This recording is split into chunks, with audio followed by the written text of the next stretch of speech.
सर्वसामान्यांच्या हक्काचा आवाज जागर जनस्थान। धुळे महानगरपालिकेच्या निवडणुकीच्या निमित्ताने गेल्या 8 ते 10 दिवसांपासून कृषी उत्पन्न बाजार समिती बंद ठेवण्यात आली होती। बाजार समितीत मतमोजणी आयोजित करण्यात आली होती। यामुळे सुरक्षेच्या दृष्टिकोनातून बाजार समिती बंदही ठेवण्यात आली होती। मात्र निवडणुकीनंतर आज मंगळवारी बाजार समिती व्यापारी आणि शेतकऱ्यांच्या तसेच ग्राहकांच्या गर्दीने फुलून गेल्याचं पाहायला मिळालं।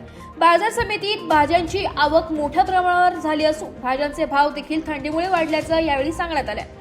टोमॅटोचे कॅरेट 250 ते 300 रुपये भरून 600 ते 700 रुपयांवर गेले असून इतर पालेभाज्यांचे देखील भाव वाढल्याने शेतकऱ्यांना दिलासा मिळाला। पुढील काही दिवस भाज्यांचे भाव स्थिर राहणार असल्याची माहिती आडत दुकानदार हरीश माळी यांनी दिली। जागर जनस्थानसाठी प्रतिनिधी रूपक बिरारी, धुळे। मी धुळे कृषी उत्पन्न बाजार समितीमधून आडत दुकानदार हरीश माळी। गेल्या महापालिकेच्या निवडणुकीनंतर 8 ते 10 दिवसानंतर धुळे कृषी उत्पन्न बाजार समितीत भाजीपालाचा बाजार आता गजबजला असून या ठिकाणी बऱ्या पद्धतीने या सर्वसामान्य गिरायकांची वाढ झालेली आहे आणि जे काही छोटे किरकोळ व्यापारी आहेत ते सुद्धा या ठिकाणी आता मोठ्या प्रमाणावर माल घेत आहेत। जे काही 7-8 दिवसापासून मंदी या मार्केटात आलेली होती त्याच्यात आता थोडी आज तेजी झालेली आपल्याला दिसत आहे। अनेक पालेभाज्यांचे भाव वाढलेले आहेत।